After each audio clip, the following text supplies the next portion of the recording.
masyarakat Indonesia Raya dan sobat-sobat gurun semua.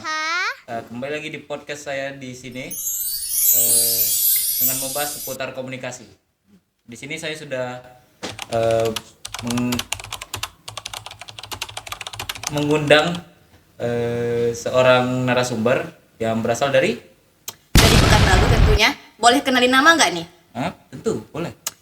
Halo semuanya, perkenalkan nama saya Zahra Velia Hermi dari Prodi Penyuluhan Pertanian. Dalam pertemuan ini kita bahas apa, Bang?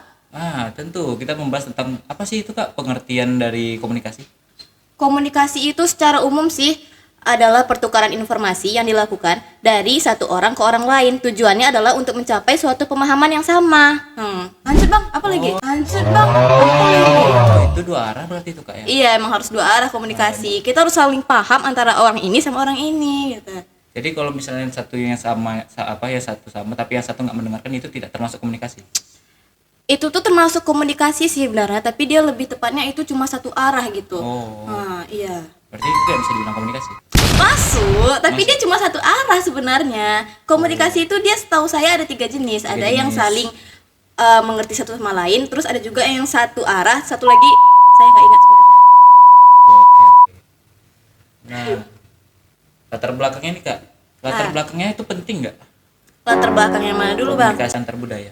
Oh, kita lanjut ke antar budaya nih. Iya, langsung aja. Penting dong, soalnya kan di dunia sekarang ini kita berinteraksi dengan orang-orang yang dari luar daerah, orang-orang yang berbeda budaya dengan kita, orang berbeda ras, suku, agama. Jadi penting kita belajar komunikasi antar budaya. Komunikasi antar budaya ini sebenarnya dia tuh terbagi menjadi 3 jenis loh. Yang pertama itu ada komunikasi antar budaya, yang kedua ada komunikasi intra budaya, yang ketiga ada komunikasi lintas budaya. Komunikasi antar budaya ini adalah hubungan komunikasi atau pertukaran informasi yang dilakukan oleh 2 orang yang berbeda budayanya. Contohnya sendiri adalah orang Minang dengan orang Jawa, orang Melayu dengan orang Minang, dan orang Batak dengan orang Melayu. Yang intra sendiri, dia lebih ke komunikasi atau pertukaran informasi dengan sesama orang yang sama budaya dengan dia. Misalnya kayak orang Melayu sama orang Melayu, orang Jawa sama orang Jawa, orang Batak dengan orang Batak. Lalu yang lintas budaya, ini sebenarnya dia perbedaannya di latar belakang. Kayak misalnya ada bahasa yang sama, tapi artinya tuh berbeda dengan suku dari orang lain. Gitu. Iya.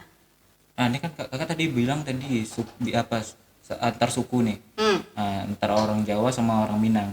Itu komunikasinya gimana Kak? Apakah orang Minang itu menggunakan bahasa dia sendiri dan orang Batak menggunakan bahasa dia sendiri?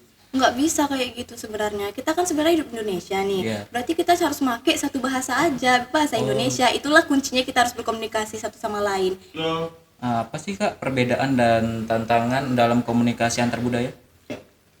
Yang tantangan sendiri itu tuh kayak ada prasangka kita terhadap orang lain gitu, apalagi yang berbeda budaya ya sama kita. Namanya juga kita punya first impression ya sama orang lain, tapi tentunya itu tuh nggak boleh diterapkan loh, apalagi kan kita hidup berdampingan gitu ya.